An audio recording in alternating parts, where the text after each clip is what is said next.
இந்த வார்த்தை சர்ச்சையை கிளப்பும் என்று அவரே நினைக்கல. ஒரே ஒரு பேச்சு, சமூக வலைதளமே கொதிச்சு போச்சு. அரசியல் ரீதியாக இது பெரிய சிக்னலா?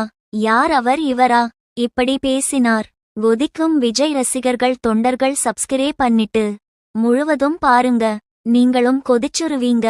இந்த முறையானது முந்தைய காலத்திலிருந்து தற்போது வரை நடைமுறையில் இருந்து வருகிறது.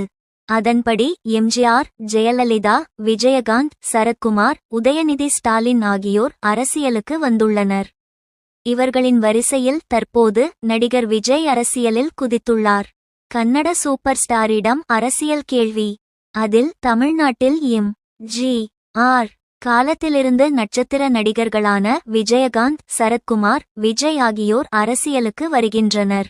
ஆனால் கர்நாடகாவில் நட்சத்திர நடிகர்களான உபேந்திரா, ராஜ்குமார், சிவராஜ்குமார் உள்பட எந்த நடிகர்களும் எதற்காக அரசியலுக்கு வருவதில்லை என்று கேள்வி எழுப்பியிருந்தனர்.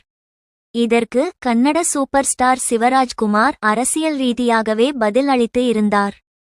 அதில் மக்களுக்கு நல்லது செய்ய நடிகர்களுக்கு அதிகாரம் அவசியம் இல்லை. நடிகராக இருந்து கொண்டே மக்களுக்கு நல்லது செய்யலாம்.